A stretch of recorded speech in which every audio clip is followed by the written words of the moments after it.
Okay, this will be chapter 4 as we continue working on this Royal FP. It's been a few days since I last worked on it, so forgive the delay.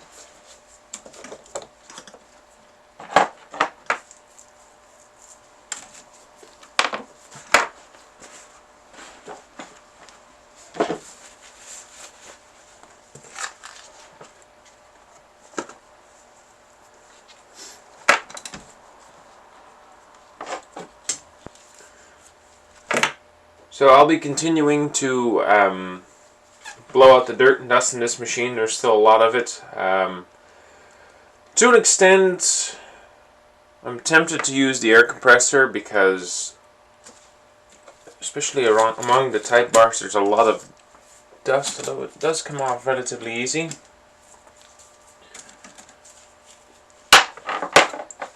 The compressor is the easy way to take care of this. I'm always a little fearful that I will blow out a spring or a component of some sort, especially these torsion springs here. They can easily come off, and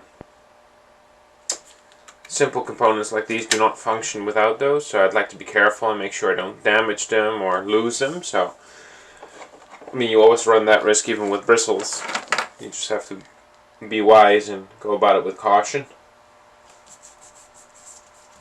All in all, though, it's slowly coming around. I mean, a lot of the surface rust that I saw initially, it came off easy with the isopropyl alcohol. And looking at it now, it hasn't come back. So we seem to be on the right track here. And you see the chrome's come off of this part, so I won't be able to fix that issue, so I'll probably get some really fine grit sandpaper and just smooth it out as best as I can. All in all, though, it shows once again that by the time you get rid of all the dust and the dirt that is in these typewriters, half the time they're in better shape than what they initially look like.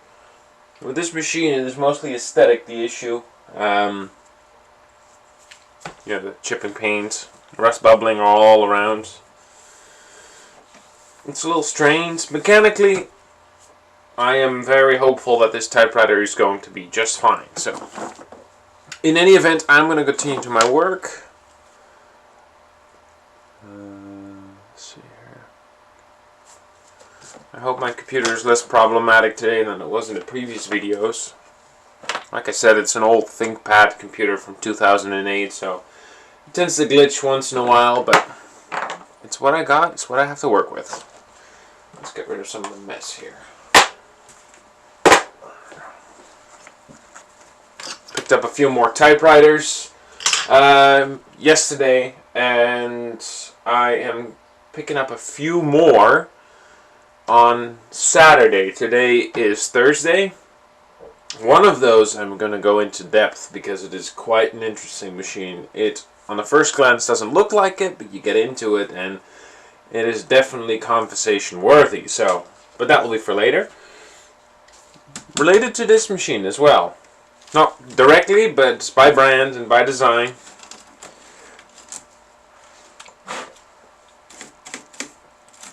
Alright, there remains a solder in this machine. I think I'll leave that. Especially considering that it has dripped all down a spring and it's in the mechanism. It's going to be a pain to get out. I suspect someone has been swapping maybe typefaces or a couple of slugs here and there. Like I said, one of those type slugs has a rifle bluing on it. So definitely someone has worked on the type bars on this machine, and There's a couple of type bars I can see for a fact. There's soldering marks that were not done in the factory, so it's all part of the history, I guess. Those are some of the things I enjoy seeing working on these machines. It tells a story, you know, and I have a feeling this machine has quite a few.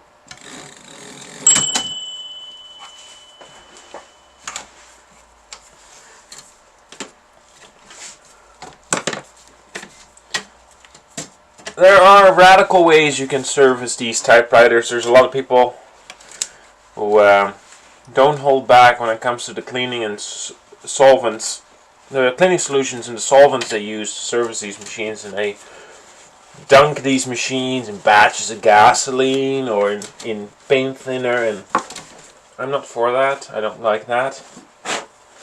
It's too radical.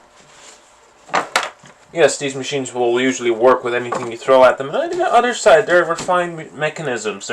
They work with very small parts, and you don't service these machines in the same fashion you would service an automobile, you know? So, if you do it that way and it works for you, great. It is not my method.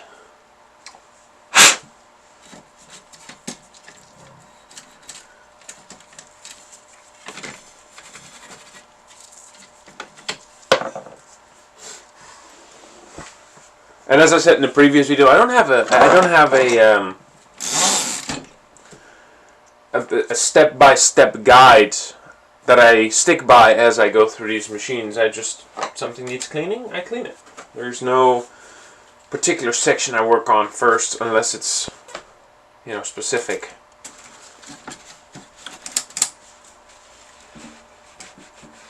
And with that I mean, I take a certain components apart, I work on that, but this machine is in need of an overall cleaning, so you might as well just get right into it. I realize I'm rambling a bit in this video, but since the camera is the only thing I've got to talk to at the moment, I suppose you viewers are kind of stuck with me.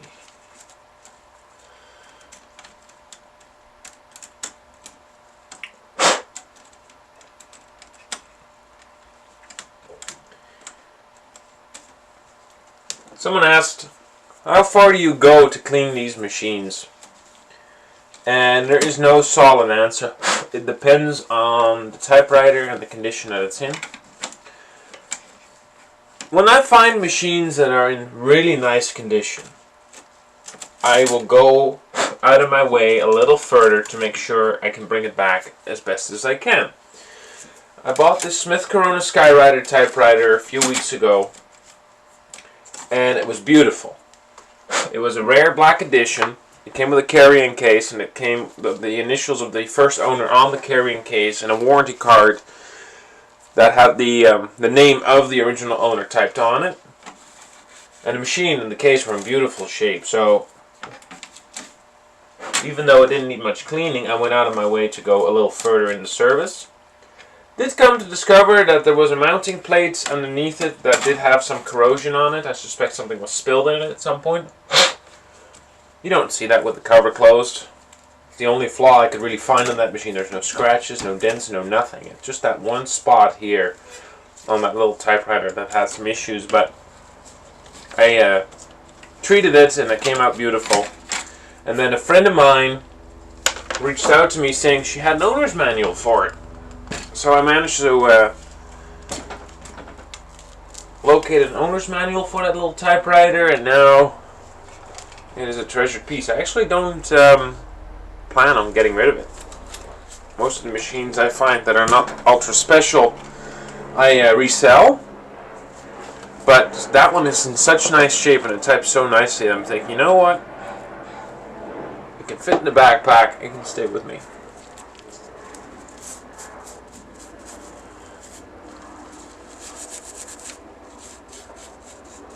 So I'm now looking into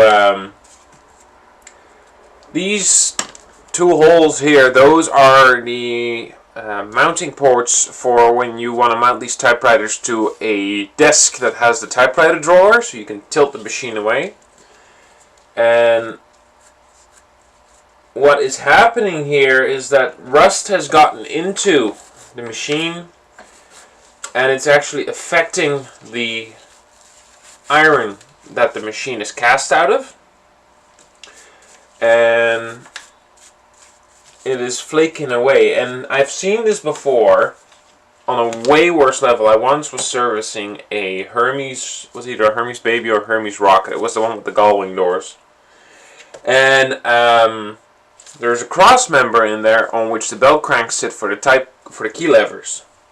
And that cross member had completely dissolved by corrosion, oxidization. You could peel away chunks of that cross member. Obviously, I couldn't save the machine. It was a customer's machine, and it belonged to. There was sentimental value on it behind it, so they wanted it back for a display piece. But that machine was never going to work again. It would need a full body transplant, and those machines are just not worth that. Not in that condition, at least. I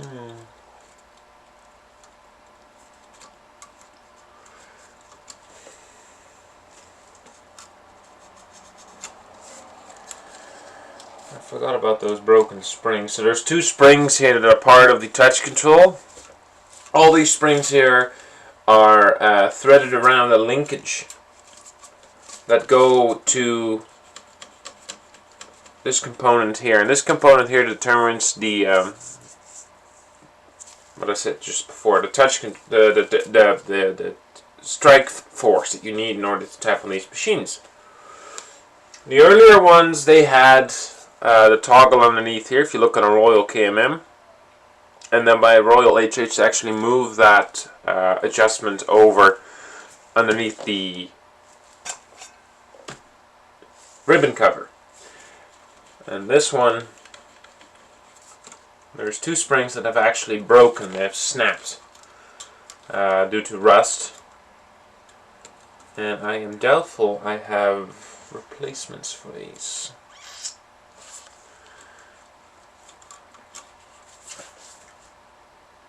And what the biggest problem you're going to have with that is that even though people are under the misconception that touch control doesn't do anything because you strike 5 keys and you think, huh, it doesn't feel any different. Touch control is more of a change when you type over a longer period of time, because you'll notice that your fingers get tired less quickly. It is a very, very subtle change, but you're going to feel, based on your typing style, that you do need to adjust the strike force in order to have a more pleasant experience with the typewriter. The fact that these two springs are broken means that 2 of the keys are permanently slack. Because, I'll explain it here in a bit more detail. You've got this bar over here, and it's attached to a linkage underneath the type bar. And what it does is if you have the machine, the knob or if it was a knob here, or the toggle all the way backed out, the springs are as slack as they can be on the machine. So this would tilt upwards like this, the springs would shorten, the strike force is less harsh. Whereas you need to add or reduce your strike force for the type action. You can some people they're very vigorous typers, so you would up the strike force, and what happens then is that this component will pivot back and it will up the tension on the spring. It will stretch them out, and at that stage it will take more effort to strike a key and make a clear impression on the page. And as I said, you're likely not going to feel all that much of a difference if you strike 5 keys and then determine, well, it doesn't feel any different. It's over a longer period of time. But with these 2 springs broken, all of a sudden you've got 2 keys that you can't up the tension on. So all of the strike force is even on the machine, except for these 2 now. And I'm doubtful I got replacements for those. I doubt it's going to make all that much of a difference, but who knows. I've got a parts machine Royal KMM in the shed somewhere, so or it's in my storage locker. I can always scavenge the parts off that. And as far as the rust is concerned, on this, I'm almost tempted to just take these out, to be honest. I'm going to see if that's a possibility. I'm not going to mount this on the on any desk, so there we go.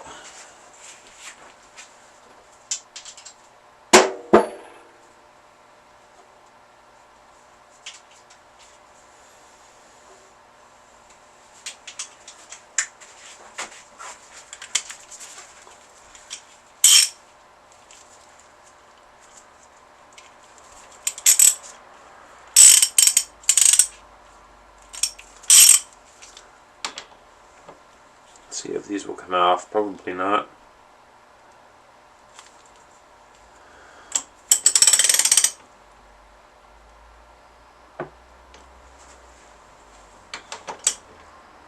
Yeah, no. No, those are on there. I will split the frame if I continue doing that. Oh well.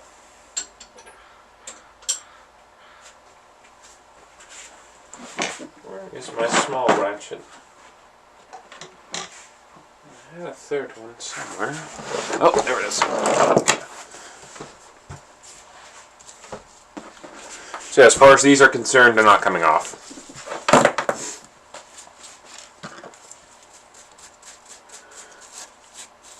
I wonder if they're a single piece. It doesn't look like it.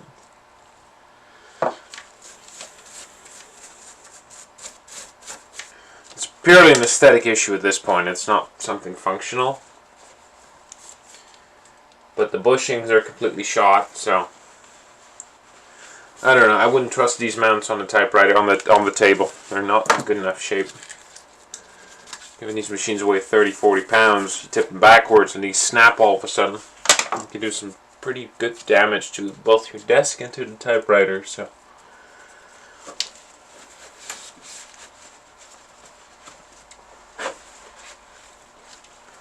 besides, I've never really enjoyed, or I never really understood the how can I put this? So the typewriter desk with the tilt-away drawer, they always I'm always a little hesitant on those because these machines were designed to be in a certain position. There's weight on certain parts and components that when you pivot a machine like this, all the gravity shifts. And what I've seen happen over time on some of the cheaper typewriters that were made in the 60s and 70s. I've seen it on Brothers that were on their back for a long period of time, and I'm talking, not talking very late, cheaply made machines, for example, where the linkages on the type bars would bend because the type bars would be drawn to gravity, so they would tilt forward and the key levers would remain in place, and that over time it's very, very small, but you'll come up, and that's where you get the irregularities in a type on a type basket from sometimes on those cheap machines, is that because they were stored for so long on their back, the mechanism settled in the wrong way, and that's how these machines get out of adjustment.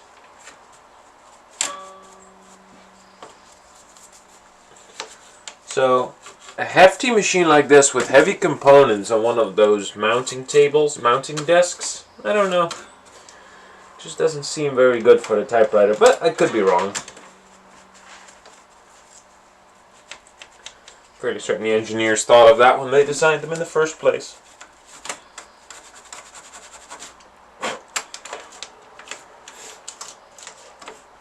And of course, there's no fluids or anything like that that can get into places where it shouldn't, so I suppose it's not going to hurt it in any event.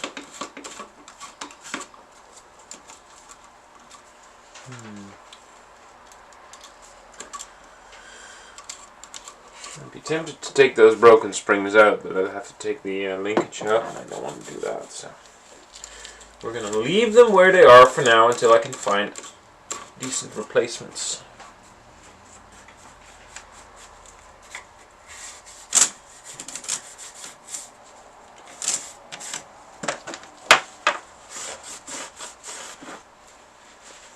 It's kind of that dirt that comes off. Single wipe. And I can assure you, this is by far not the worst typewriter I've ever worked on.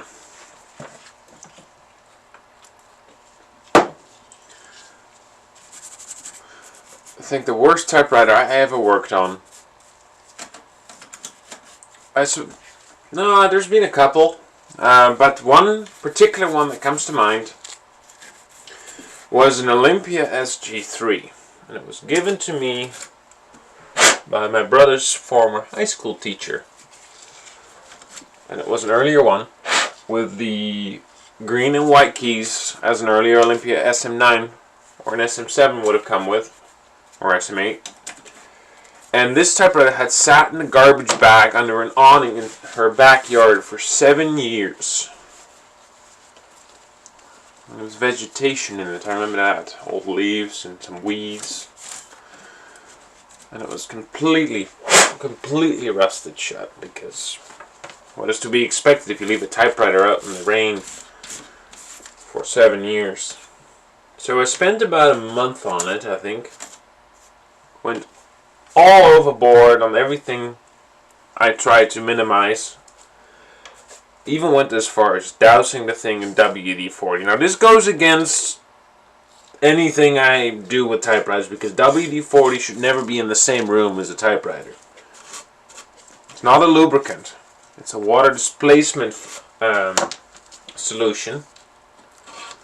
And people seem to think it will aid their machine, and what will happen is that it will completely gum it up. But in this instant, the machine was so rusted and had been outside,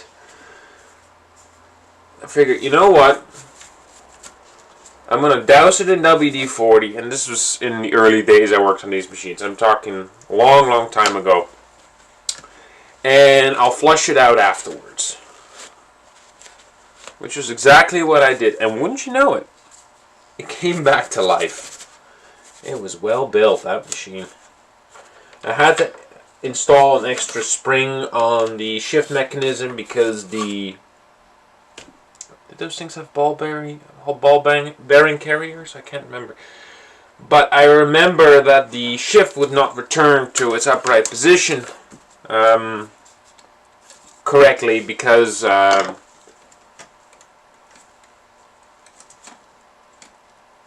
ball bearings, I think, were flat spotted and the tracks were pitted due to rust. And no matter what I tried to do, sanding it, fixing it, that shift was never going to work right again on its own. So I installed another spring, heavy duty spring, one like these. And it worked. I got the typewriter to type very well, actually. I used a lot of fine grit sandpaper to get rid of all the rust that was in the machine. I mean, let's be honest, I wasn't going to do any more damage than already was done. I mean, it was rough. Very rough. But I breathed new life into it. Eventually I gave it away to a elementary school teacher who came by. Saw an advertisement I posted for a Smith Corona secretarial. I was going to sell for $50 or something. It was rough in itself. And she says, "Do you have a couple more?" And I said, "I do. I got an Olympia SG3. And I said, "It's not great, but it will work for you." And she said, "Sure." I think I gave it away. I didn't even get any money for it. I gave it to her so it could see another life, and it did. I think I heard from her about a year later saying it was still in use. So that in itself was good enough for me to let it go and know that it was going towards something else other than a garbage bag in a backyard.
Let's see what these feet look like.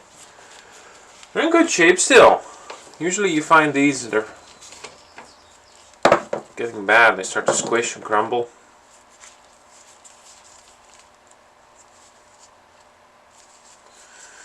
The top plates are, or their seats as they call them. They're a bit rusty, but they're not terrible. They are rock hard though. I mean, these should flex a little bit, and I'm not going to do that because I'll crack them. One of the downsides of Royal, and I don't even want to call it a downside after all the years, because, you know, if a Royal 10 typewriter and I'm complaining about the hardness of the rubber, I mean, that's a 100-year-old machine almost. That's one coming up as well. I've got a Royal 10, I haven't dated it yet, but it's a segment shift, so it's one of the last 4 years they were made, I think. All of them were carriage shift except from 1929 on to 1933. After which it was phased out for the KHM, or the KH. And this one is a segment shift, so it's somewhere around the 1930 mark.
Alright, Chapter 5. So, right now, I'm getting rid of all the sticky dust. I've already taken a air compressor to it, but there's just some stuff you can't get to with those. You need to do it by hand. My overall impression of this typewriter is that it's exactly as I expected it was going to be. It's not better or worse. The machine is rough. As far as these machines go, how often you find them. But it's not terrible.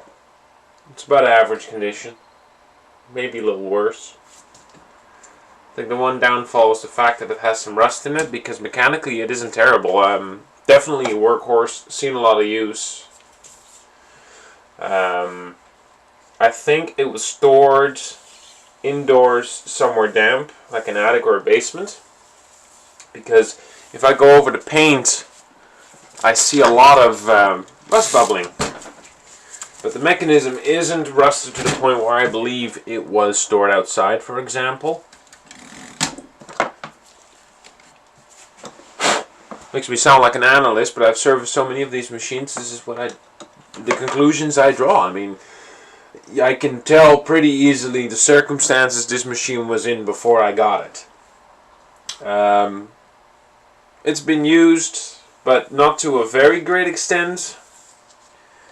These are machines that, with the use down here at the space bar around the corner of the front, the paint tends to wear off if they saw a lot of use, and on this machine that's minimal.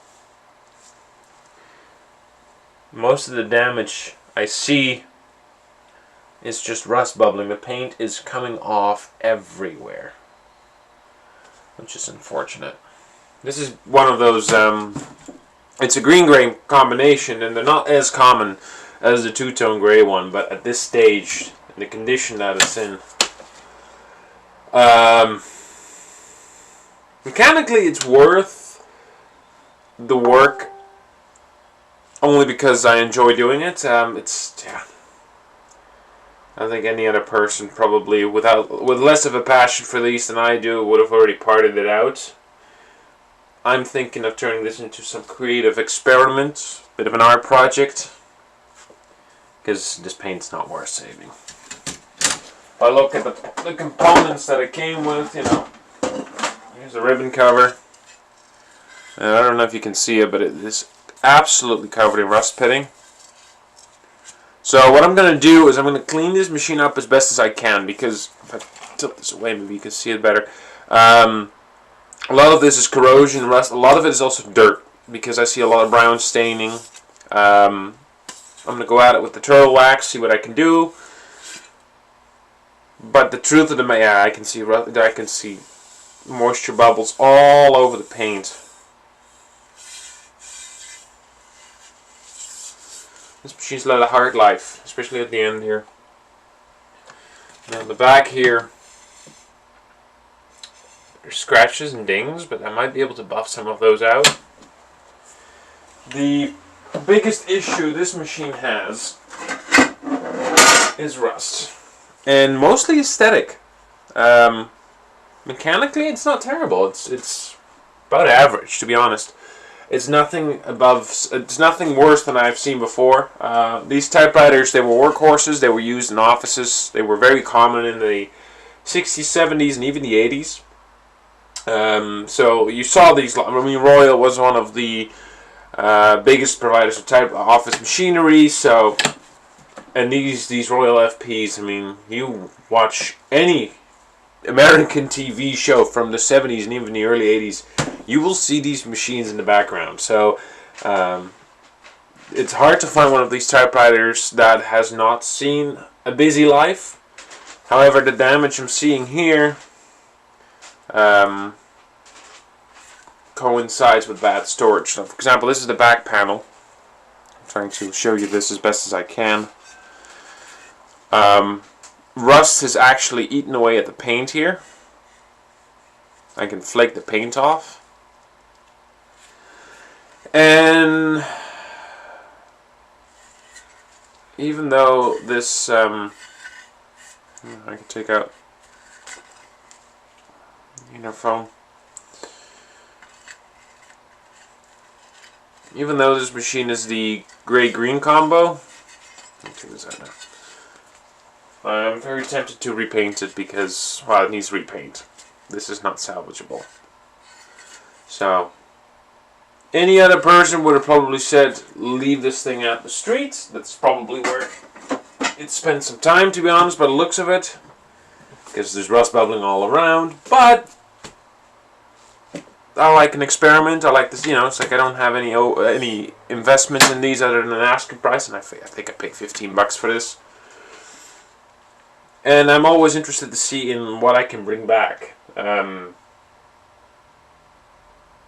yeah, we're going to see and dig into this. I mean, I'm surprised how well the mechanism is coming back with just basic cleaning. Yes, it has some corrosion and rust, but a lot of it's coming off of my finger rubbing over it. So, yeah. I don't know, it's difficult to say. These were mass-produced typewriters, but they're no longer produced. And by comparison to anything made today, this is, you know, this will survive the apocalypse. You know, in 100 years' time, when all of us are gone, there's a good chance this machine will still be around. Likely with my name engraved in it somewhere. Anyways, I notice I'm talking a lot and not doing much, so I'm going to go back to work here. Just for kicks, let's see how well these keys clean up, because they're covered in dirt, and I think it's black mold actually, so I gotta be careful here. I use a little diluted pine sol. see what we can get off. Oh yeah, it comes right back.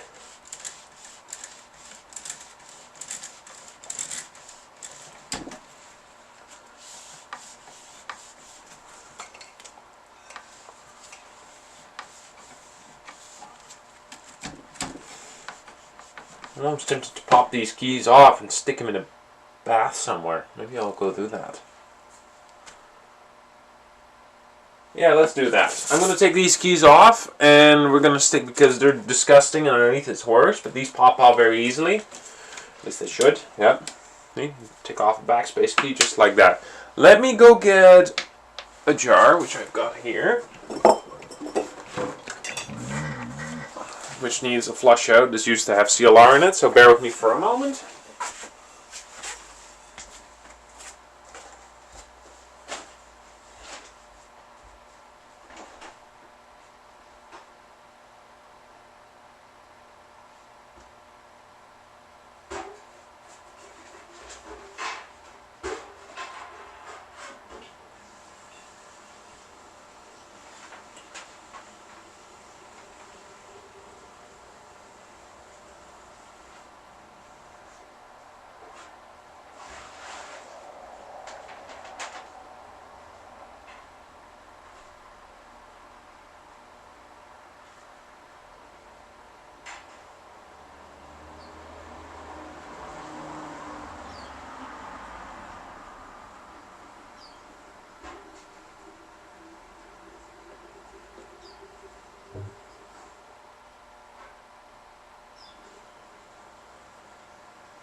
Okay, I'm back. Sorry for the delay. So I got myself a jar of water here, and I flushed out the old CLR that was in it. And what I'm going to do is I'm going to grab my pine sol. I'm going to pour some in there. This is $2 a bottle, so you can be generous if you want. Now, I'm going to pop off all these keys, chuck them in there.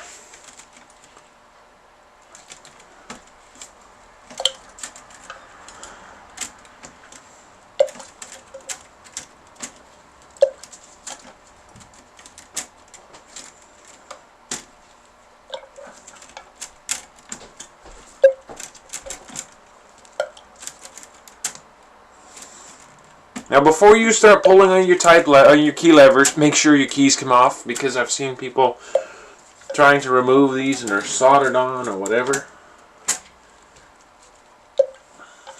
And sometimes they're just very difficult to take off. You also want to make sure that the keys, there's certain typewriters with plastic keys that they're made of a material or of a quality. This one's not great. Might have to glue that one back on.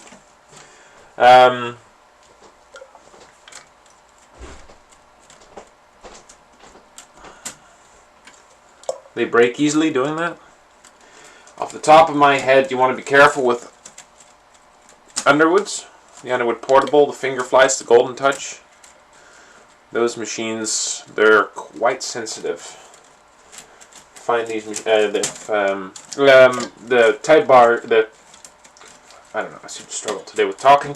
The keys were made of a material that didn't age well. Brands like Console, Commodore, Facet, and HAL had the same issue. So, removing those keys, be careful. Make sure that you don't break them. If you snap one, leave the rest on and don't take them off. Royal, they're pretty good. This one I gotta find a shift key for. I'm almost tempted to, given this machine is green and gray, I've got a bag of keys off a Royal HH, so I'm thinking maybe I'll swap the keys out. I don't know if I got all of them though, I have to see.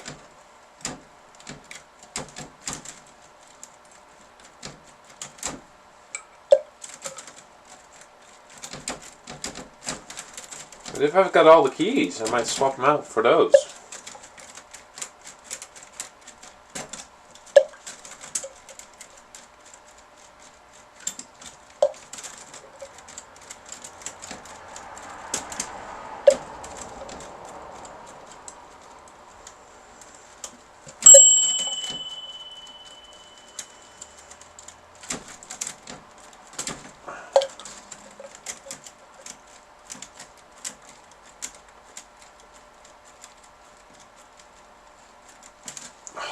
hands are starting to hurt.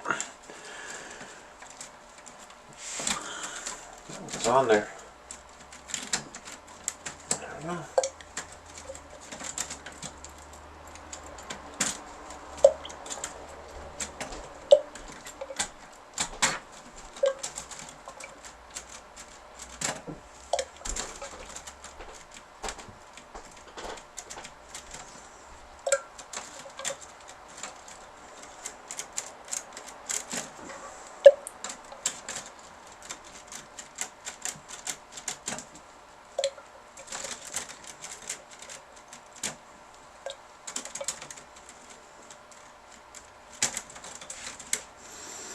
Yeah, they needed that. There's mold growing underneath these keys. I think I'll leave the space. Oh, spacebar can come off too, I suppose.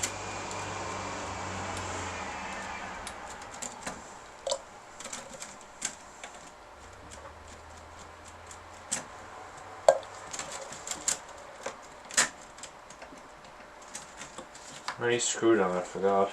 Let's see.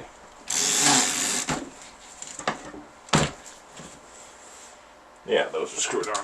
Okay, I'm gonna leave the space bar. Anyways, like I said, I got no structure to my plan when it comes to servicing these machines, so that's why I'm taking off keys. So I'll put those aside for now. And then those can soak, and meanwhile we can clean these.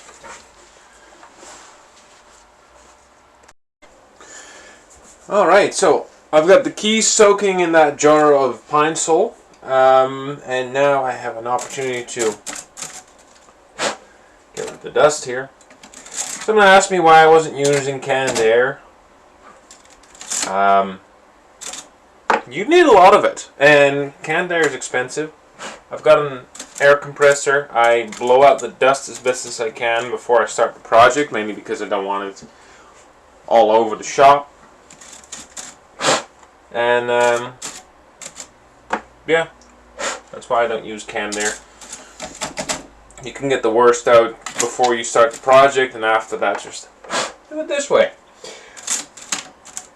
There might be easier ways of doing things. I like to be in the control of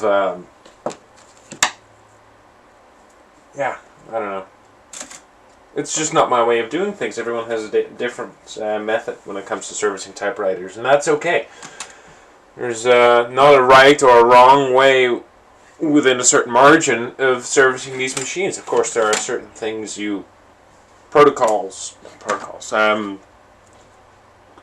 techniques that you want to make sure you adhere to because it's for the benefit of the project and for the typewriter. But there is no religion when it comes to servicing a typewriter. Even being open to using certain chemicals, cleaning, particular oil. I've over the years researched and followed a few typewriter mechanics who have been in the business since the days these machines were a necessity, and even their techniques differ hugely, and the outcome is always good. And I don't see a problem with a different way of doing things if it means the typewriter is functioning at the end of it. So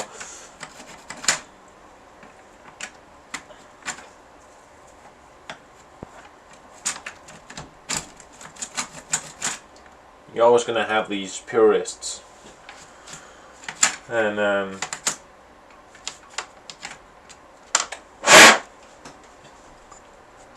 that will disagree with me on that. But I've done this for so long and I've serviced so many machines that I'm fairly confident that the skills I have developed over the years servicing these typewriters are beneficial to their survival and well-being.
just running a damp rag over the paint takes off a lot of the dirt and dust, and you actually get a bit of a shine back on it.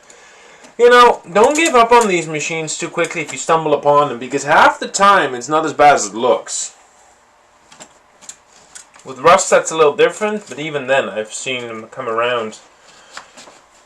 And especially paint, if you get an old machine, you know, the gloss black paint, and they look horrendous, I've brought back a mirror shine to machines I was fairly certain I was going to have to repaint. And I'm not going to be able to fix the rust issues this machine has because there's rust bubbling all over the paint here, but just even taking off a bit of the dirt that's on it makes it look so much better.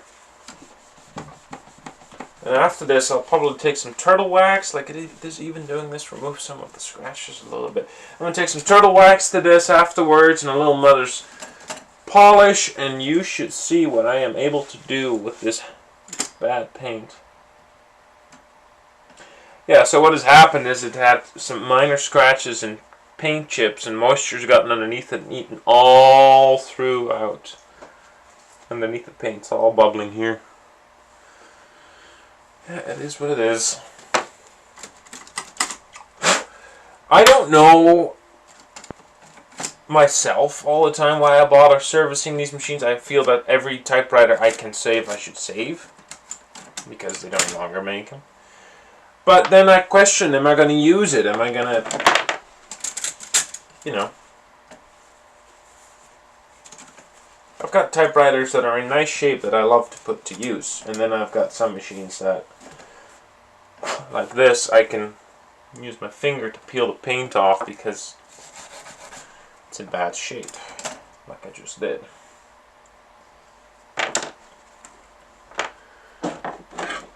And I always like to think that, oh, you know what? And I've reached the point, so there'll be a purpose. They'll find a purpose. I had that Corona 4 I brought back from the dead. There's a video on this channel where you can see the difference before and after. The machine was smashed and rusted and damaged.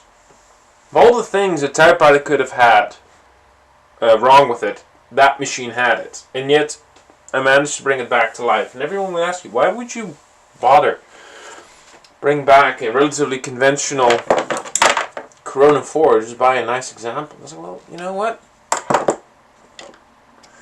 Now that I've done it, even though it still doesn't type great, there's a level of satisfaction that comes with this hobby. And I'm almost at the mindset, if you've got to ask, you won't understand.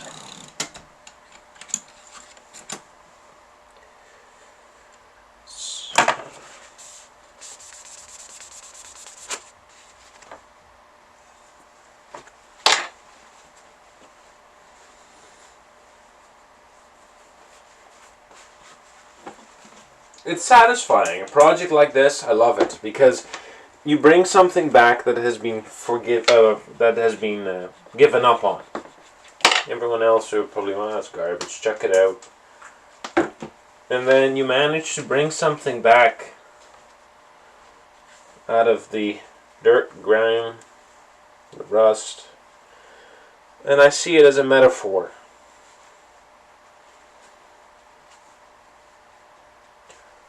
Sometimes you find yourself in a situation in life where you feel like you could not go any lower. You pick up the pieces and you polish a shine back into bad times in life, because we all have those. No matter what you're being told, you've got to persevere. You've got to keep going. Give it a try. And make the decision to continue or give up with a clear and rational mind. Don't let emotion make those decisions for you. And I speak from experience, that is very hard sometimes. Especially in the world we live in these days. But then I come to my little repair shop here in the garage, and I tinker on these typewriters, and all of a sudden I can zone out and forget about my troubles and just focus on the important things, which is my happiness. And you should do the same. Don't ever put it in the hands of someone else. You make the decisions.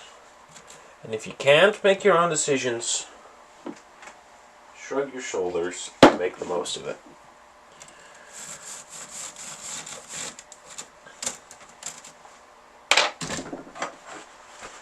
Because number one is always you. And I have reached the point where I'm rambling. And I apologize because this should just be about me servicing this typewriter, but you know, it's relevant because I get asked, Dirk, why do you bother? I mean, why do you continue to service these machines? I mean, only a couple of days ago there was a gentleman, very nice gentleman, he comes down to my place because he has a typewriter that needs fixing. But he couldn't understand himself why he bothered to come down and get his typewriter serviced. You know, I thought these things were given up on. I said, you know what? There is a certain type of person, and they're of the creative mind, who have come to understand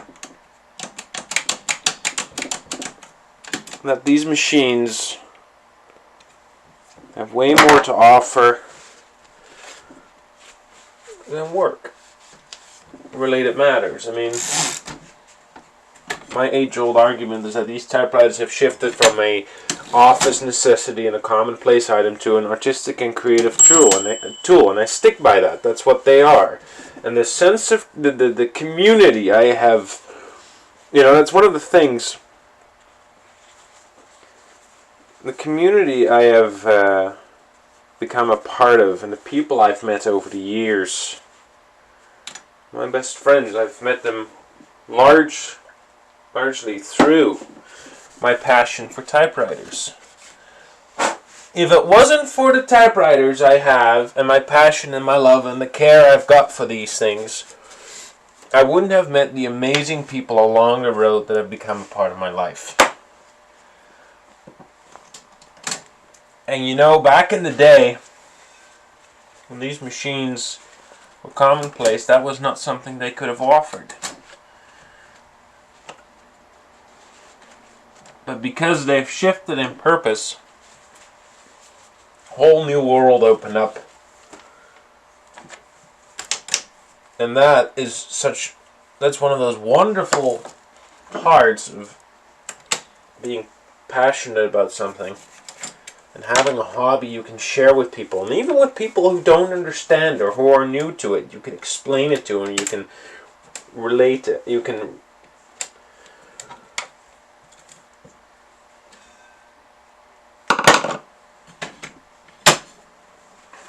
If you look hard enough, there's beauty in everything, even in a rusty old Royal.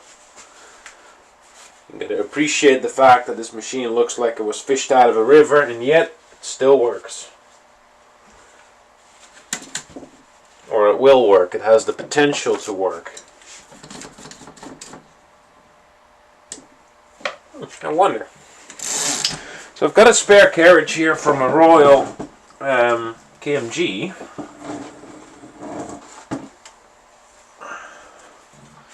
I wonder if I can replace the carriage return lever with this one, because this one's rust-free and it's in nice shape. I have to replace the linkage, but...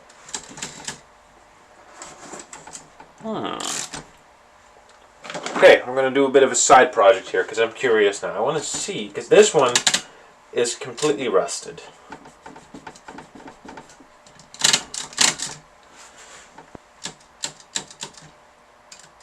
Okay. I know this is random, but I'm going to see if I can replace the carriage return lever on this one. Because lefty, righty tighty, lefty loosey, there we go. I think, why do you bother? I was like, well, hold on. I've got a perfectly shiny carriage here, or carriage return lever, that I was going to actually use for my Royal KHM. But before I received this parts carriage, I sold the machine, so now it just sits here. Where did that small screwdriver go?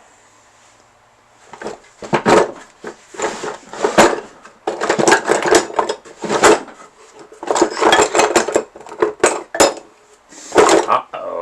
Where is it? Over here? Nope.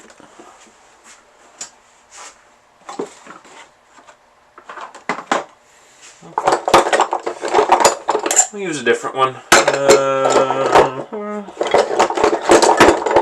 Probably put it somewhere. Where did I put it? Where did I put my screwdriver?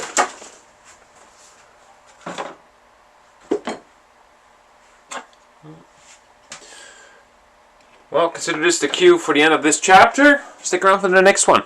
I gotta go find my screwdriver. Alright, found my screwdriver. Something fell off the wall. Oh, it's a button. So, what are we doing in the start of this chapter? Well, I spontaneously came up with the idea to swap around the carriage return lever on this machine because I got one here. It's a little shorter. It's the older style carriage return lever. It's off a Royal KMG that I was going to initially use for my Royal KHM, but I sold the machine before I had the chance to swap it. So, this being rust pitted, I wonder how that's going to work. So I got a completely, I mean, it's quite amazing actually because there's rust on the other chrome parts on this typewriter except for the carriage return lever. So I want to see if I can actually swap it straight over. So I've already removed the bracket screw on the bottom. Now I got to remove the linkage screw on the carriage return lever, which is doing. There we go. Disconnect that. Remove the linkage. And now, pop goes the weasel. There's the carriage return lever. Make sure I don't lose the components. Where's the spring? Oh jeez. Where did that go? Oh, there it is. Okay.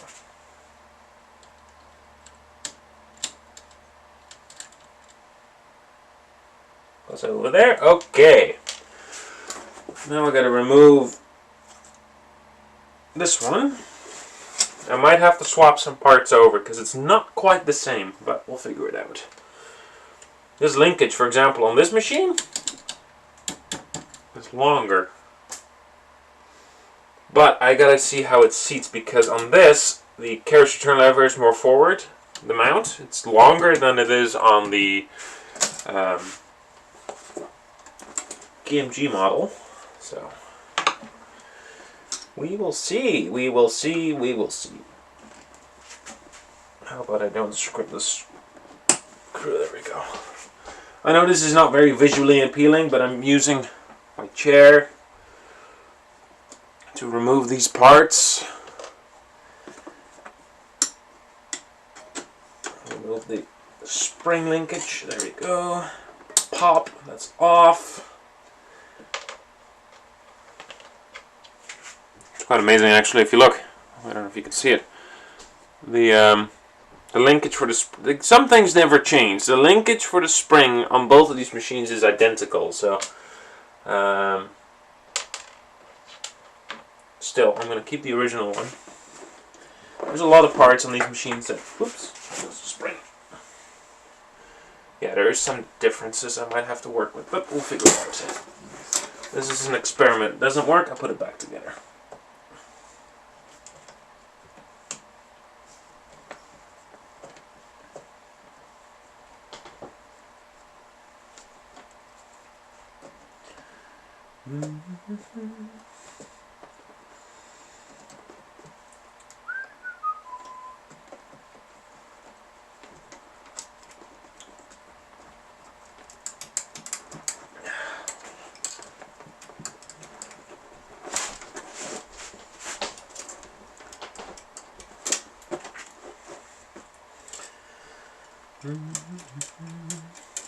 There it is.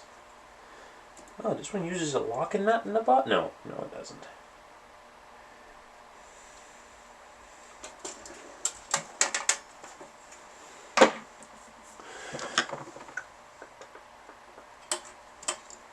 Okay, there is the carriage return lever. Now I'm going to attempt to install that on this machine. So first what we're going to do is clean the area around it, because we won't be able to reach it after it's put back on. Isopropyl alcohol and give it a nice wipe, and wow, is there still a lot of shine in that chrome. It's amazing what a little cleaning can do.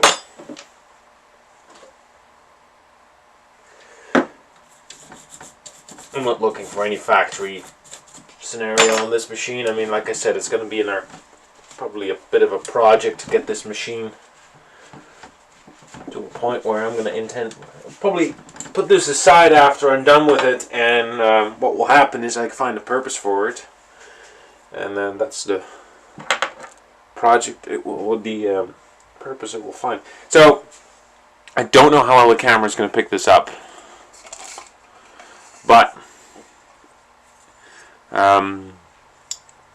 this is the original lever to the machine. This is not working. And as you can see, it is quite severely rust pitted. And then this is the one off the Royal KMG, and I'm going to see if that will fit.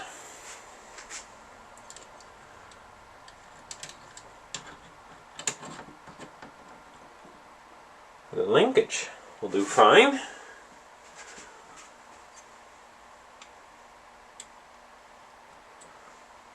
So the machine seated. You know what? I think this is going to work. The only difference is the catch here. The purpose of this is to, if you hit it accidentally this way, is not reaching the carriage return lever. So I've got to be careful not to do that then. Shouldn't be an issue making it useful though, so.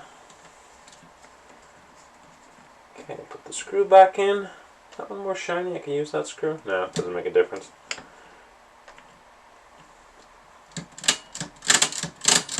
Would you look at that? It's a different design, but it works.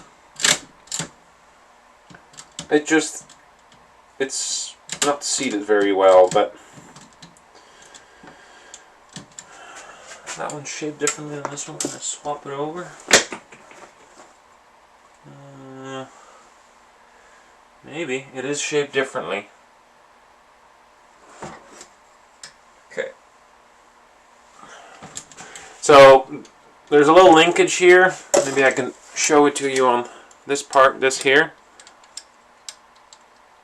What this linkage does, or that tab does, is it will position the carriage return lever in the return position. So, like, should be around there. It's going to be a little far out if I don't replace that. I can give it a try and see. Okay. Let's see if I can get it off first, because if that's not going to come off, I'll shut us down right there and then. There is a nut underneath it holding it on. Oh, that one came off, yep. Okay. It is too narrow to use a socket for this one, so I got to use the pliers. And of course, you are at risk of stripping those nuts underneath it if you are not careful.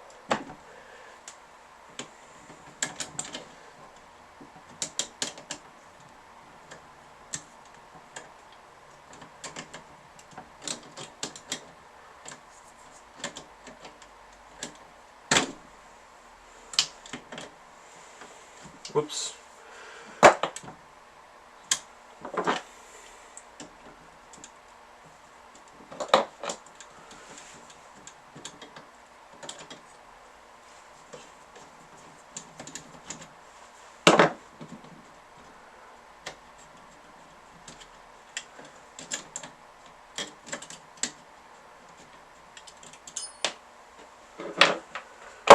Okay, so there's the tab that goes on the carriage. Now we're going to take the one off here.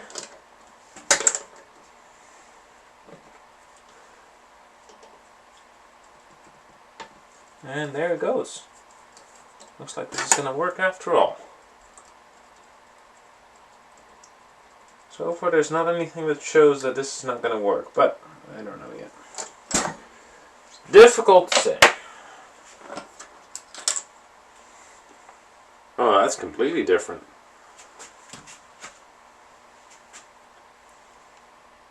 I don't know if you can see it.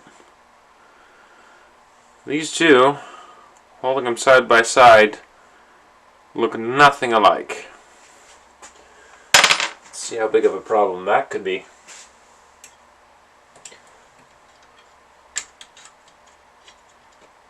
You know what? That will work. Sweet. Okay. Put that back on. Put the locking nut back on. We'll call it good. For any of you who are still watching at this point, I hope you're enjoying this process. Because it's something that you can only appreciate if it's hands-on.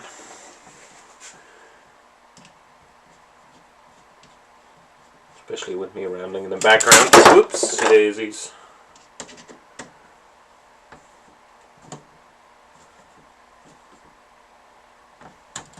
Would you look at that now? Once this thing is locked in place, because I swapped over the linkage on the carriages, the carriage return lever sits more inward instead of the weird angle it had before. Looks way more natural now. So now the last part of the process is we're going to have to use the spring that came off the KMG model, the KMG carriage, because it's longer and the linkage is different. So this one is not going to work. It's going to be very heavy to use that one. So we're going to do that. We're going to swap over all of the parts, because I thought I was going to be able to mishmash it a bit, but that's not going to be the case in order for this to work. So,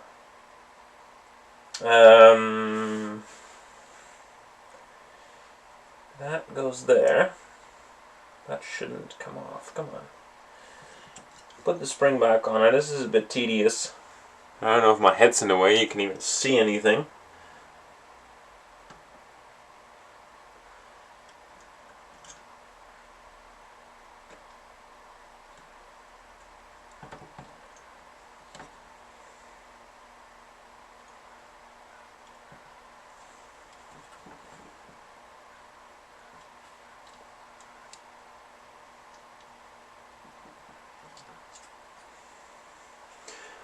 How is that gonna sit?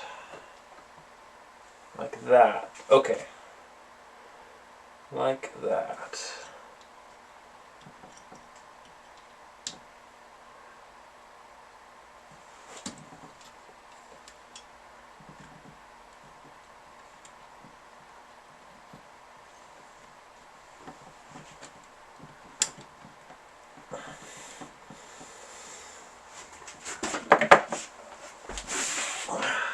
Come on.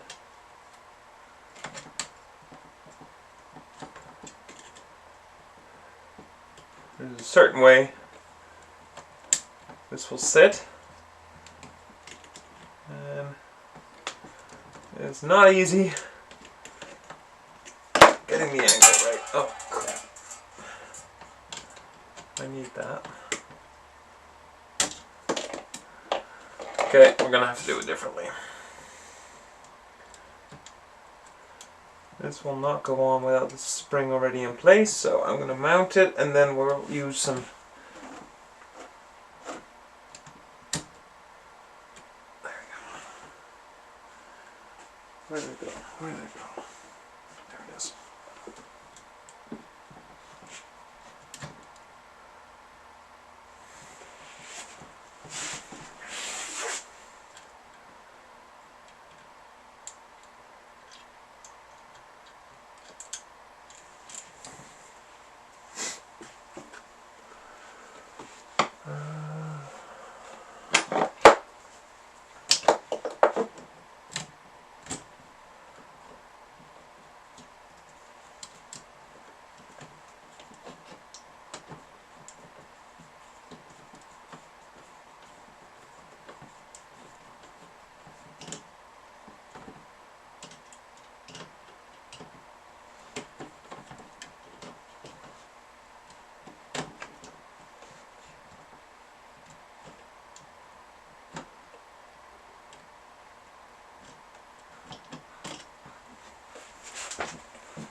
Can you even see? Let me get this.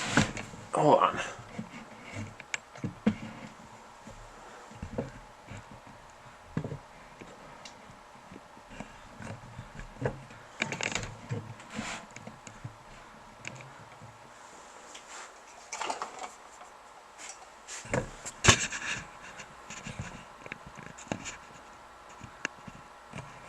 Trying to get you a visual as best as I can.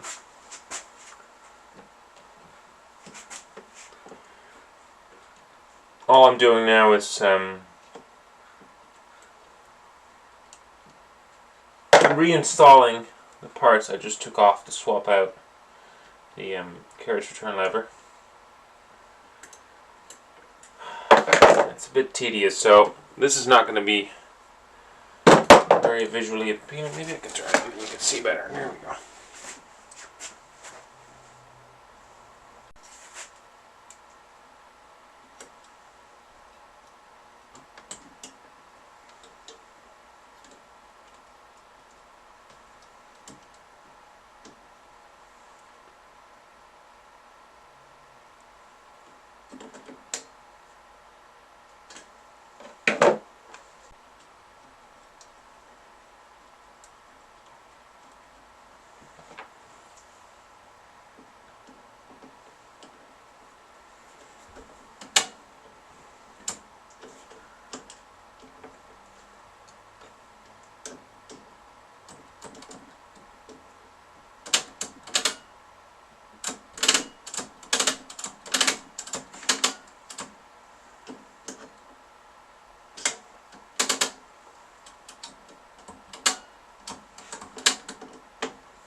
Wouldn't you know it, lost exactly the same screwdriver. Oh, there it is.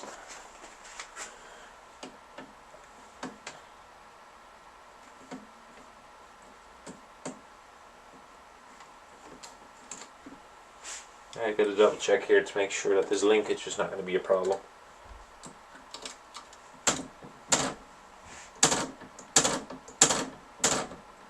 Okay, that in itself was working fine earlier, so I don't know why it's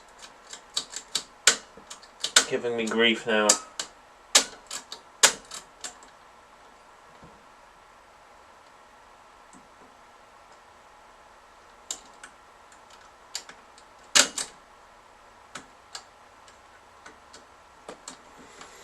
Might have to shape this a little bit to make it work. Hold on one moment.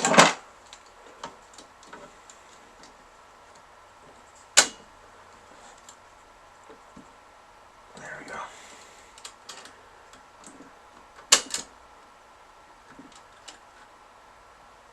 That should take care of the problem.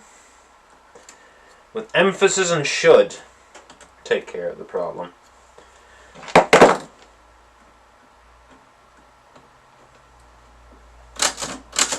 There we go. That, ladies and gentlemen, is a fully functioning replaced carriage return lever. Okay, and that looks much better than the old one did.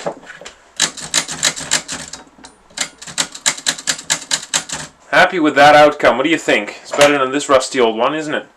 Now, what I keep everything, so I'll keep this one for a later machine, or I might clean it up and put it back together. But for now, this thing has at least one shiny part. And then we're going to look and see what else we can scavenge off this, because the margin release, yeah, those are fine. There's a lot of chrome on here that I know for a fact will polish up. So, that doesn't look half bad, actually. Good. Now I got a whole bunch of these little Ziploc bags. That's not it. Hold on. Little Ziploc bag. So what I can do is the parts I took off is we save everything here. So the spring, the linkage. I mean, this can all go in here. This is the nut. The linkage I took off. Oh, I might need a little bigger Ziploc bag than this. Let's see. No, maybe not. Maybe not.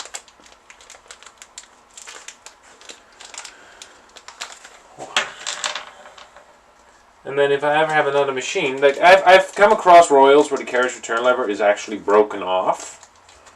What happens is the weld underneath here that has the shaft that runs through the end plate, that weld lets go sometimes. It's a weak point in Royals, and I've had a couple that had them. And then if you've got a good one, such as this one that still has it, I have all the replacement bits for it as well here. See? So right here I got good parts that can go in my parts box. I have a piece of tape here.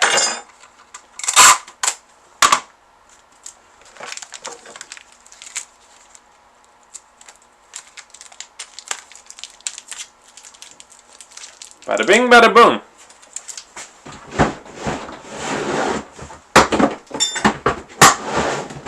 Okay, that's done.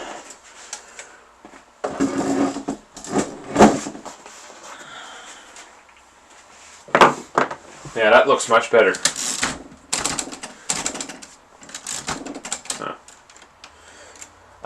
I still have to find. Hold on.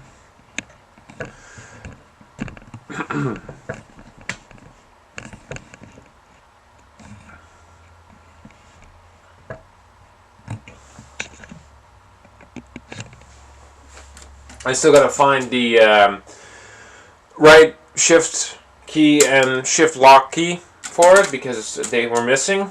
So I'm currently using a shift key off a Olivetti Linea 88 and the cap off a spray bottle that has an arrow pointing upwards, which I made fit. So this thing is already turning funky. I don't know what I'll do with it, but we'll figure it out. We will figure it out. For now, I think what I'm going to do... There's still a bit of dirt in there. Just clean out the remaining of this dust. And reinstall the Type bar rest.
I forgot which chapter we're at. 6, 7. Not sure. But we're going back at it. I'm hoping at this point you folks are still watching. For surfacing a typewriter, it takes a long time. So it's more interesting if you actually do it than if you're observing. But I realize that. But yeah. Previous video, we installed the new carriage return lever. I am just about to take the keys out of the soak. Cleaning up here underneath where the type bar rest will be reinstalled here momentarily. And then I'm going to see if I can do anything about this rust that's formed here by the ribbon tower.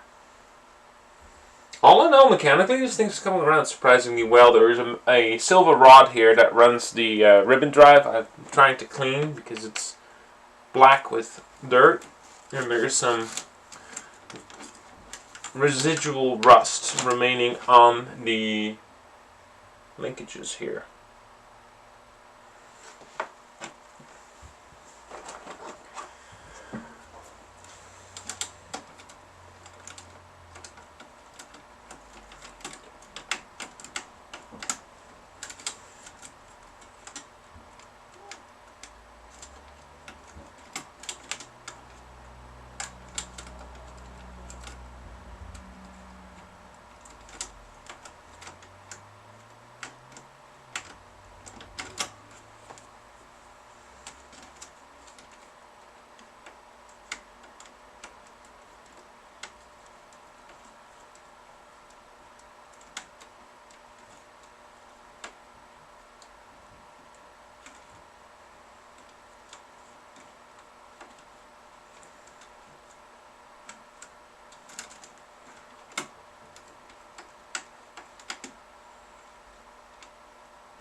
This is probably the worst rusted piece on the machine, so I'm tempted to just, you know what, I'm going to take it off.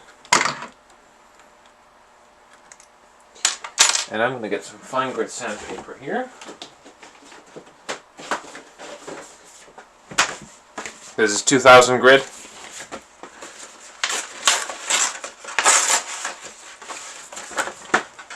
And we're just going to sand it off. Now the machine is no longer exposed to moisture, which I don't plan it on being. The rust shouldn't come back.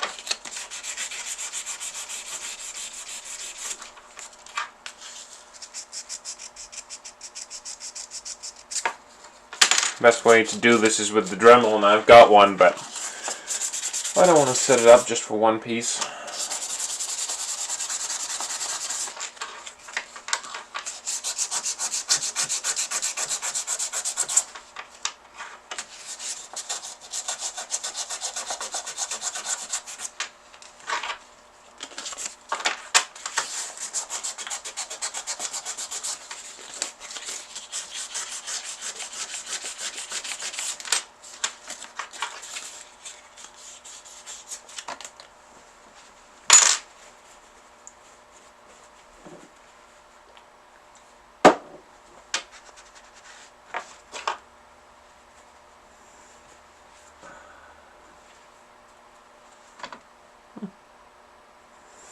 That is already better. Now we can clean up the chrome a little bit. These microfiber cloths are really nice for cleaning up chrome.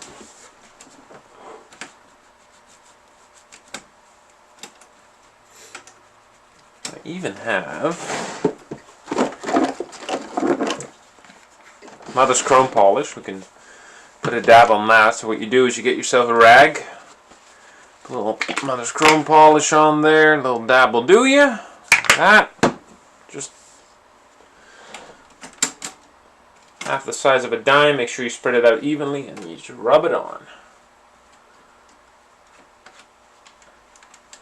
Use a little Q-tip if you want. You do that too. You can get into the nooks and crannies if you don't disassemble the part, which in this case would be more work than it's worth. Work and then it's worth. There we go. Grab your microfiber glass. There we go.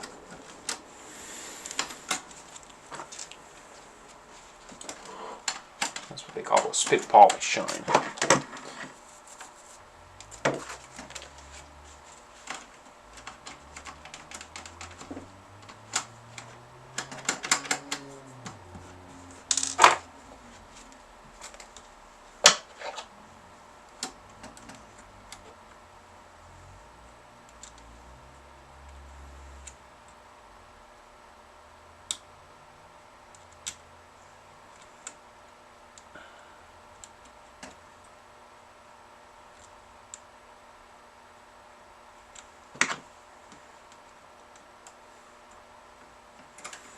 Alright, now I've got to find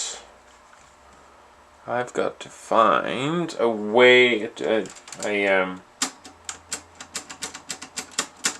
this here's the color selector, and it should have a cover. Alright, ain't got one.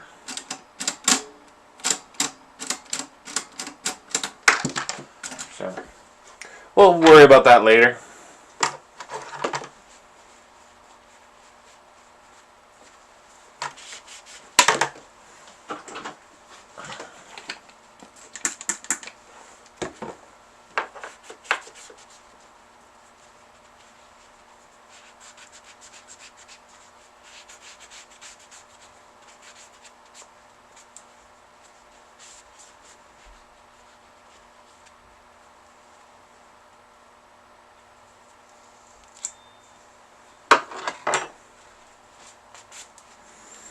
You see, it's weird, the feet on this machine are rock hard.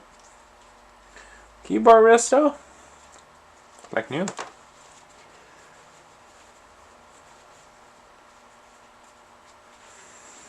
When it comes to the rubber on these machines, be careful using harsh chemicals because it can damage the already heavily aged rubber and shorten its life.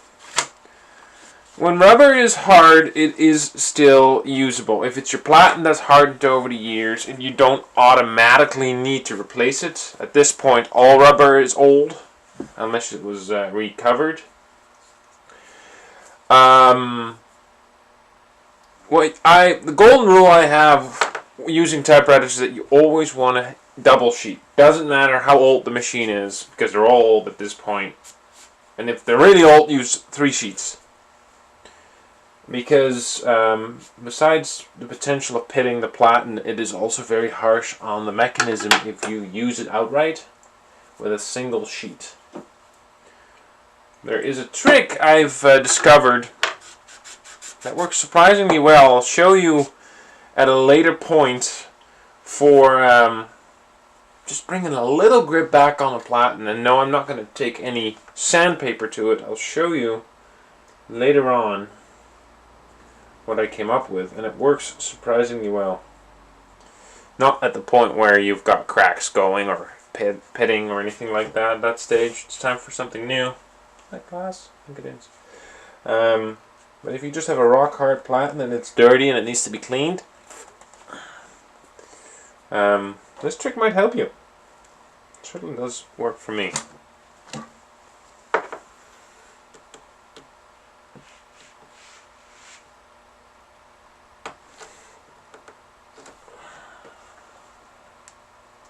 Why did you have to come off? Come on. Pop goes the weasel. Get on there. Are you really gonna do this? Come on. There we go.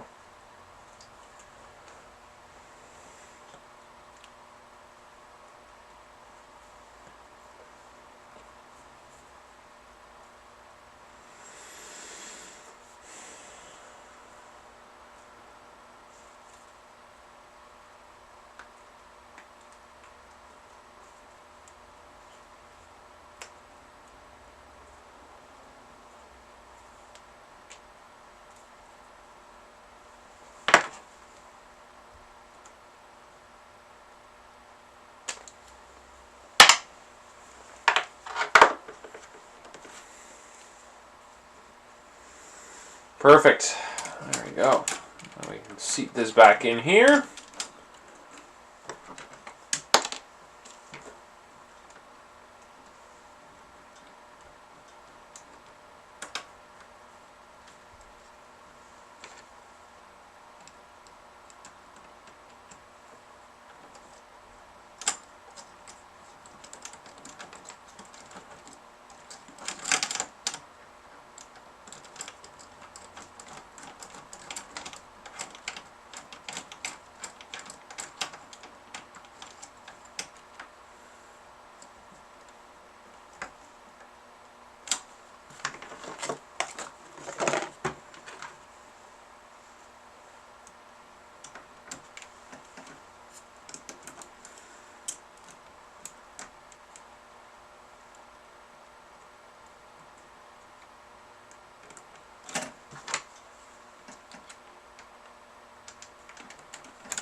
Now here is something to be aware of.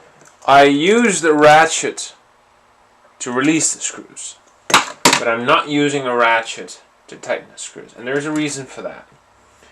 When you tighten the screws with a ratchet, you're putting way more torque on those than is intended.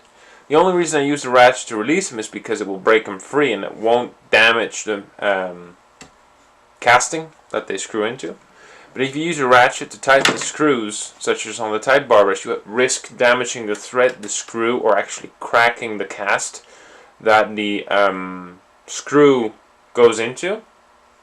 So be mindful of that. Don't use a ratchet on the typewriter to tighten screws.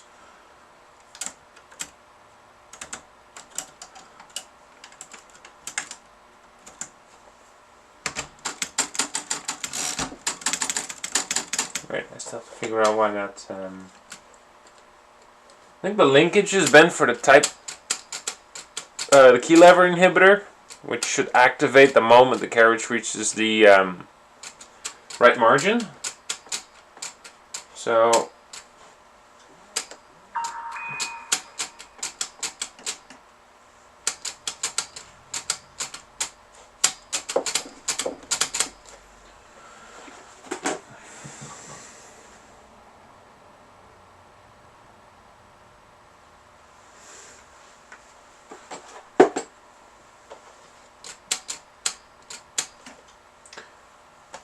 I guess that will be for the next chapter. Alright, so it stopped filming for some reason and deleted the file, so I hope this is working now. You haven't missed much. I have cleaned the index card holder here. I've taken it out, put it back in, and I'm now in the midst of reassembling the keys that I've cleaned. And they came out pretty good. They're a little yellowed, but the dirty residue that was on there, it's completely gone. It's a world of difference right now. So, yeah, where did I put the key I was working on? So I'm just cleaning up the remainder of the keys. They've soaked in lukewarm pine sol for a couple of hours, and yeah, all in all, I'm pretty impressed. I had to glue that one back on. It looks like someone used Bondo actually to put that key back on because it was broken, and of course I peeled it off. So I used a bit of rubber cement there to put it back in place. I'm not looking for originality with this typewriter, and I was actually talking with a friend earlier about this machine where we've got some creative ideas that we want to put to use. So, make it funky or something, get some glass keys going or something, I don't know. Get some marginaries. All in all, this typewriter is not heading for any skip. We're going to put a use, or make it useful in some way or another. I think it deserves that much. Some of these keys have some a little scuffed. I don't know.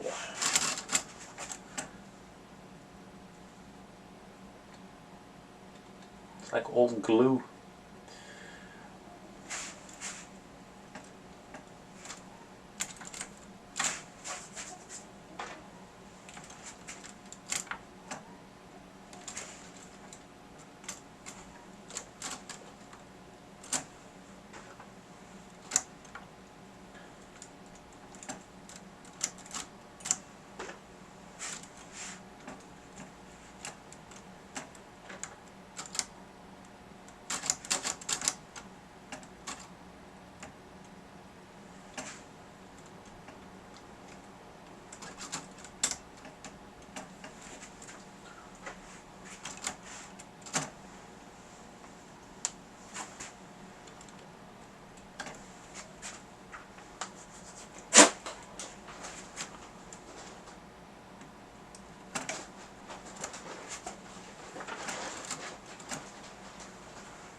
Perfect. All right, so all the keys are back on. I can put my paint tray back up there.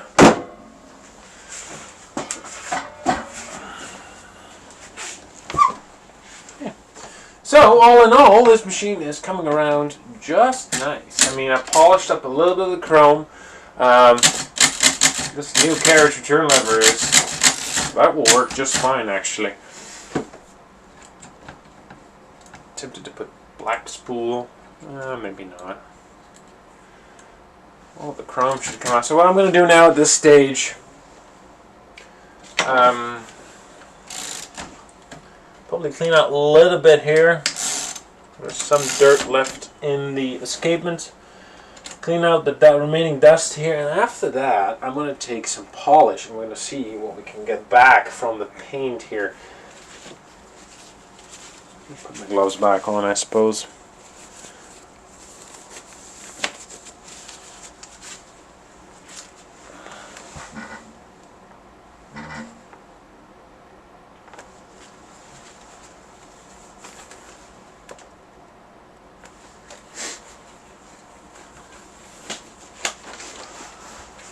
Turn this thing around.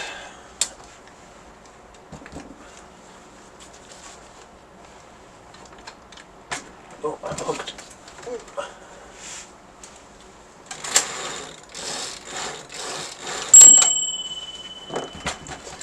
Alright, also have to oil the ribbon drive there. Let's see what we're dealing with. Oh, what's that?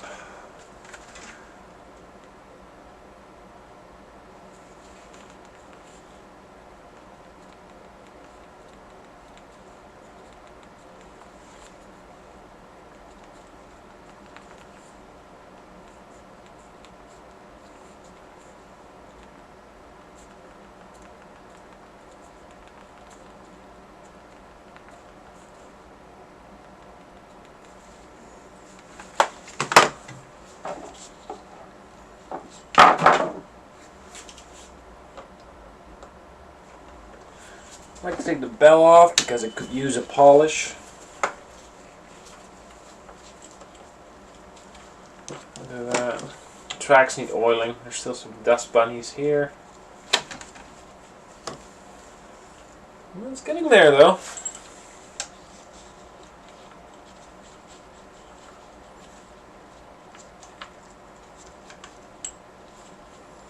Magic margins are sticking, so I'm going to have to take a gander at that and probably take off this side pan and the side panels to surface underneath those because they're pretty rough. Okay. So we get a little chrome polish here. You got Brasso too, but the ammonia smell is just a little too rich for an closed environment like this. So I like to use the Mother's. It's Mother's chrome polish, and then I've got Mother's synthetic wax, and I stand by these for being excellent products to return the shine on your typewriter. This bell though is heavily pitted, so it's not going to be all that much of a shine, but regardless. Clean this out a little bit.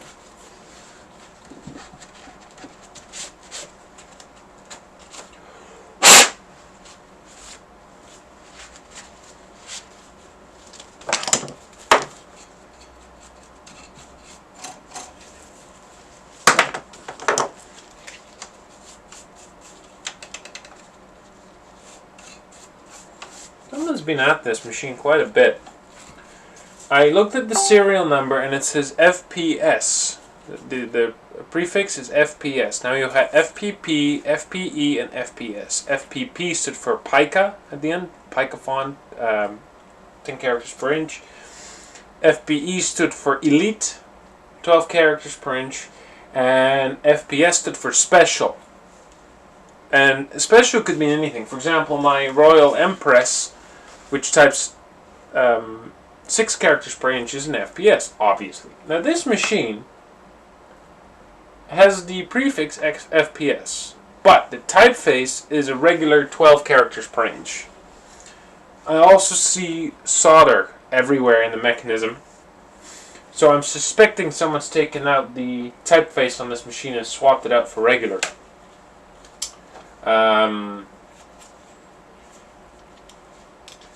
I don't know why they would go to that extent, but they did.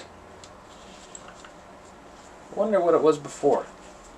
But I'm fairly certain that typeface is not original to the machine.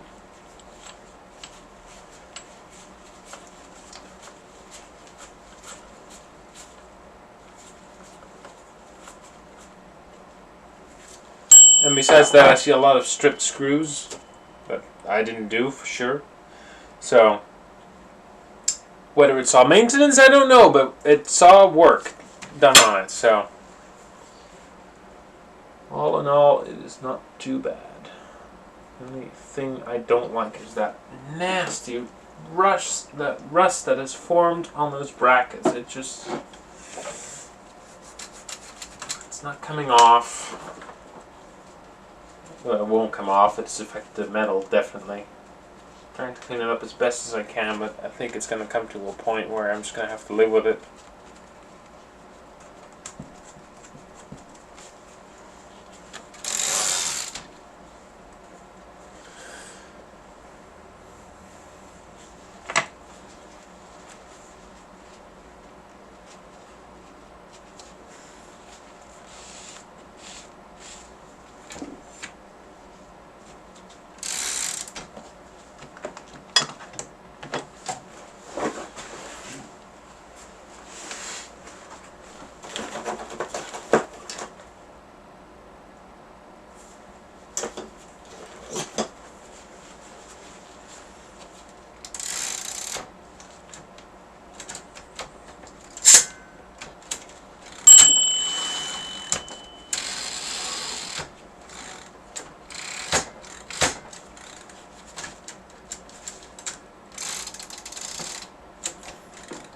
Something wrong with this margin.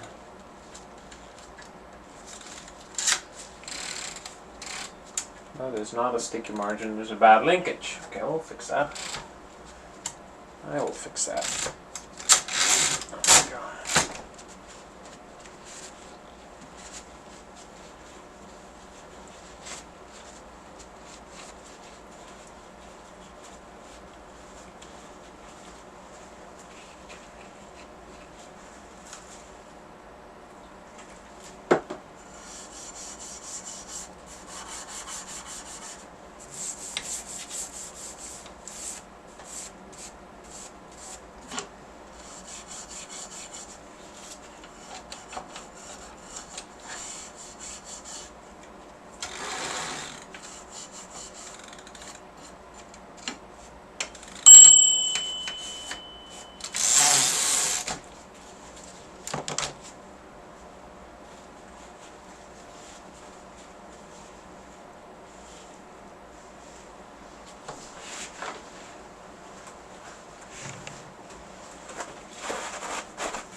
That's kind of dirt that comes off the tracks.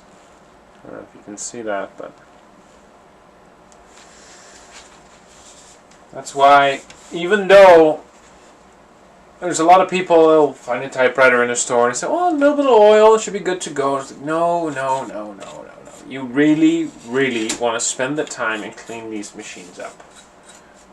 It seemingly seems fine, but I can run my finger over something that looks clean and take off a whole layer of dirt. Now this here is your carriage track. On that run the ball bearings that carry the carriage. And if you run a machine on, I mean, why would you do that? Why would you? It's hard on the mechanism. It's better for these things, and they will work just so much better with a bit of TLC. If you find yourself a nice typewriter, go look up, and you can do it yourself, go look up a disputable typewriter, or a decent typewriter mechanic, pay the money and get the work done, and you will be very happy with the outcome. Because you don't realize how nice a machine, or how bad a machine is working, until you get it fixed and it works properly. I speak from experience. Even typewriters that look perfectly clean, most of the time, those are actually off worse than these, because they haven't been used to the extent that they would need to be used in order to be well worn in their ways. I suppose that's like, that's with everything, isn't it? Mechanically, especially. People who think they can go, for example, buy a museum piece automobile and daily drive it, you're going to realize real quick that ain't the case.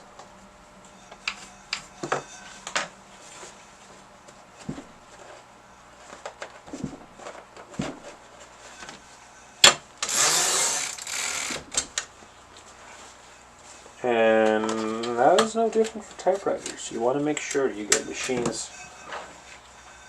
You know, it's best if they've seen some use, because half the time you get typewriters that have never seen any regular use. The rubber is hardened, the feed rollers are flat spotted, and you're in a world of hurt because now you got a non-functioning typewriter. Do I really want to take this off? I don't, but I need to.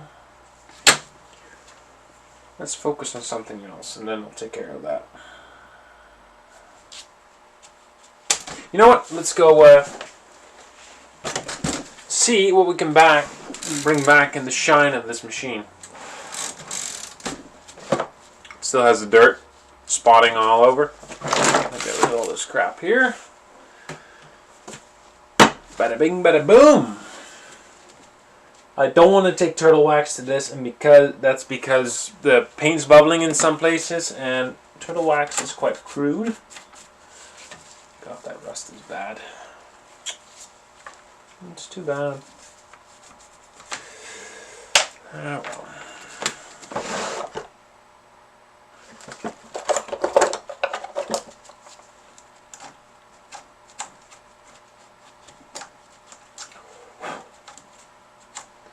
What is happening is that the cast of the machine in some parts is starting to, well, essentially disintegrate. cast iron and aluminum doesn't corrode in the same way iron does. So, no, cast iron does, but, well, metal like this, as you can see. Is that a white Carriage model, by the way? I'm going to check. Maybe swap over to paper valve. No, regular stuff. Oh, maybe. Maybe.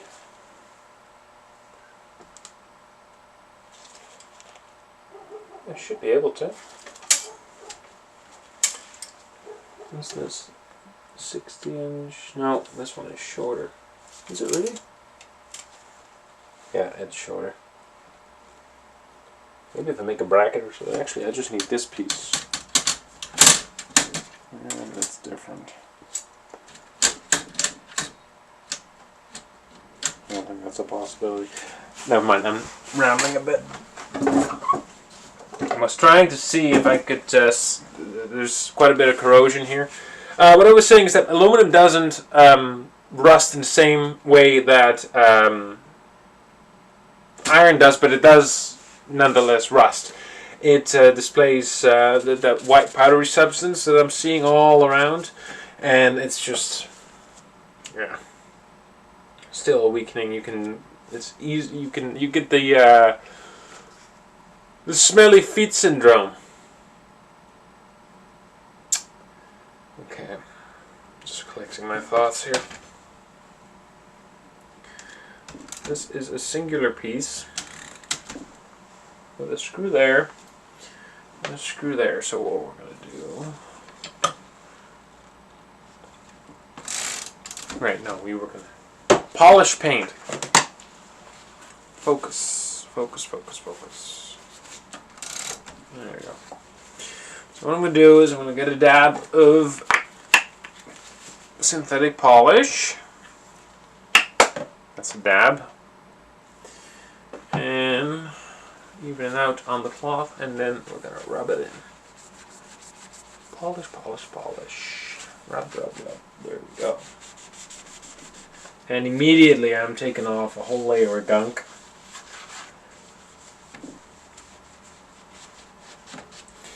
Now, Royal on these machines used a protective wrapping, which is what the staining here underneath the lid is. When I got my pink Royal FP, the wrapping was still on it all around. There were some holes in it, and I actually took it off. But after so many years, of course, that did not come off easy. So you can still see some residue here and there, but underneath it was what I thought was as close to new paint as you're going to get. I mean, you take off the protective wrapping out here. There's some too, but I'm sure we'll live with it. Okay, I've got a polishing rag. And then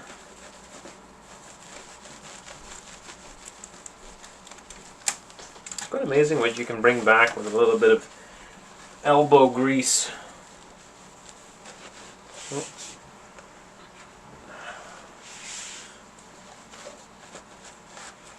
I wish the camera could pick up with the shyness that's coming out of this now. You're still going to have the rust bubbling, but it's 10 times better than it was before. It looks like the machine's scuffed up against something here on the back, and I can't tell what it is, but it's been persistent. That I can't fix. However,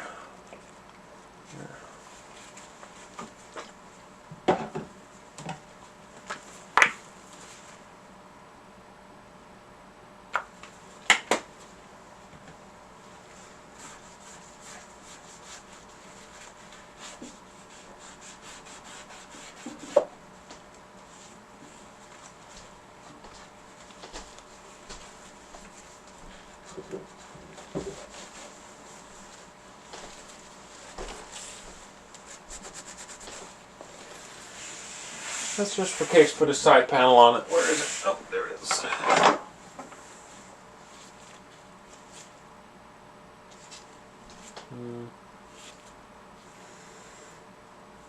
think what I'll do is I've got some cork.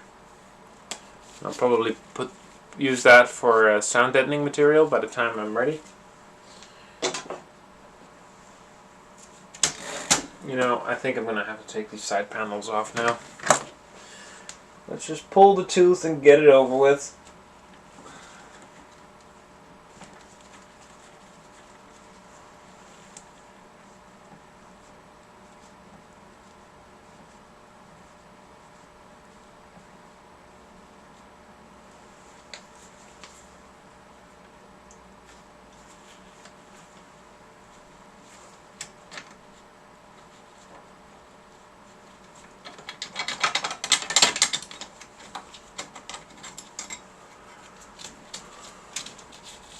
It's not terrible. You'll find rust spotting all throughout the machine.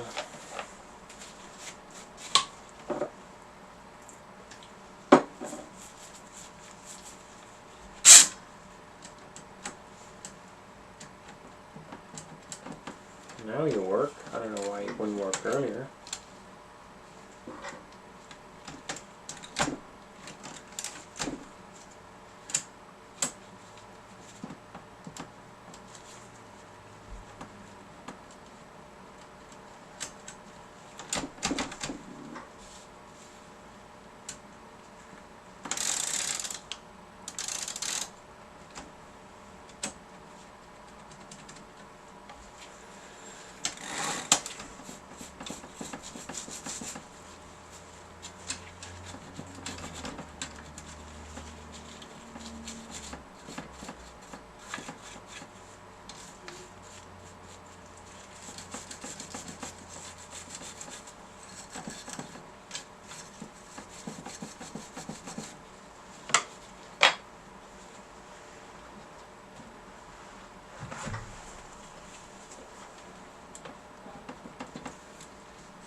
Oh, oops.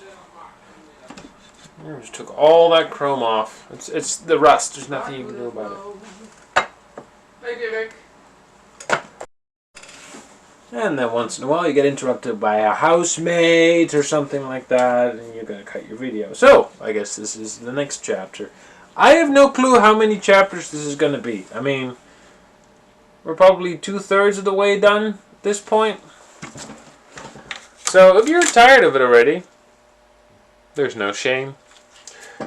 Although, I do still hope you're enjoying this and it's helpful in some way or another. Guess, however, I'm going to have to find a way to shorten these videos.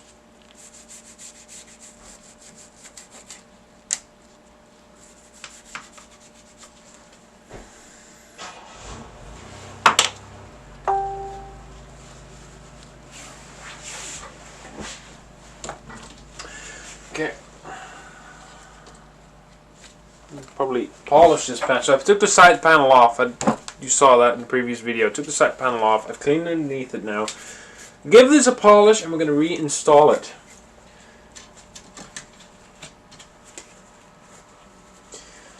Don't be fooled, this machine is still going to have some rough edges by the time it's done. But it will look a lot better than it did before.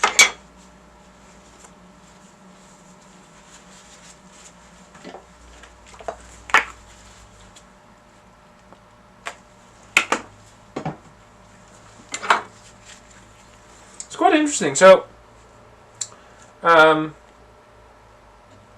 paint they use on the side on the carriage panels are a different shade than the rest of the machine, and not necessarily from age. It's just it's more metallic. It would have actually looked good if they used this paint all over the machine. It would have, at least I think so. I don't know. Regardless, I am really considering repainting this machine or covering it in vinyl, or who knows. I saw this. It went around on social media, and it was a Hermes 3000, and they leather wrapped it, and they did a really nice job. And it was one of the weirdest things I've ever seen. But I don't know. It inspired me, and I don't know. I was working with vinyl recently. I had to put a new headliner in my car, because I had a windshield leak and it ruined the old one. And the headliner board was actually badly damaged. I mean, it was in I put it in the locker there for a bit. I was hoping to find another one, and then of course Oldsmobile told me that the part's no longer made because it's a car from '89, so it's been a few years.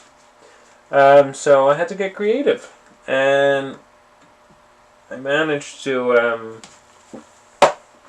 glue the headliner board back together to an extent where I could use it, and it was really bad in that I used fiberglass and resin, and the whole house stunk of that resin. It was horrendous. And even using a gas mask, I could not get the smell out of my nose. I mean, I will never do that again. If you use fiberglass resin, make sure you do it outside. Make sure whatever you're using it on, don't put it indoors, because after that I had to put it in the car. And the day after I installed, we had to go on a long drive.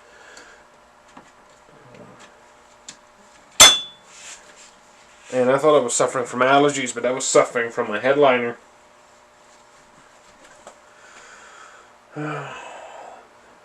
This piece is bad. I wonder if I can swap it out with this. No, it's completely different. There's not much I can do about that. The rust is actually eating away at the chrome here quite desperately, so however I'm going to fix that, I don't think.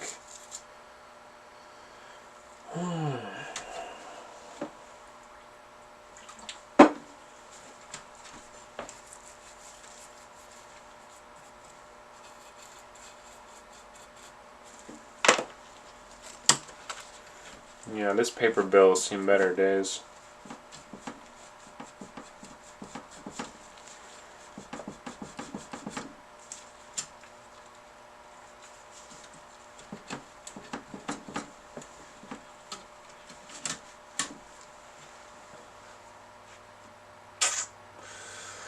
Yeah, I don't know. I don't know.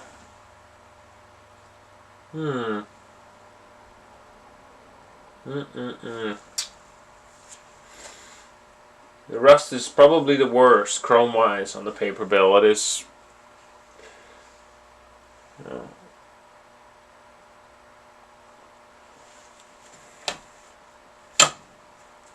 It's difficult to work with, especially on a machine with such fine mechanics. And, I mean, I've dealt with a lot worse. It's just, it does not add to the overall experience very well. And even though you can service one of these machines and make them function perfectly fine and tuned and dialed in right, it just doesn't look well with the amount of rust that, for example, this machine has. But truth be told, I'm tempted to wait on that and see if I can find a replacement piece. I might be able to modify the one on the other carriage, although I highly doubt it. So, what we're going to do now is polish this part. I've already cleaned it. Now I want to see if I can bring back some of the shine. Given the scratches on this, I might actually revert to using turtle wax, but let's see what Mother's Polish does first.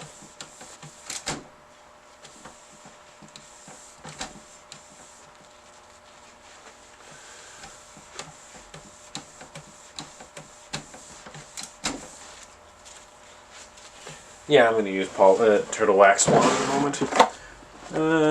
Where's the jar? Oh, there it is. Turtle wax, it just does a bit of a better job at evening out scratches and such.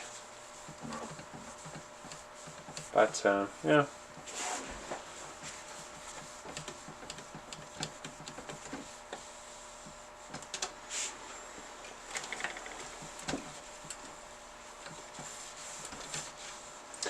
I think at the end I might actually join a few of these videos together before I upload them, else it's going to be quite a couple, so.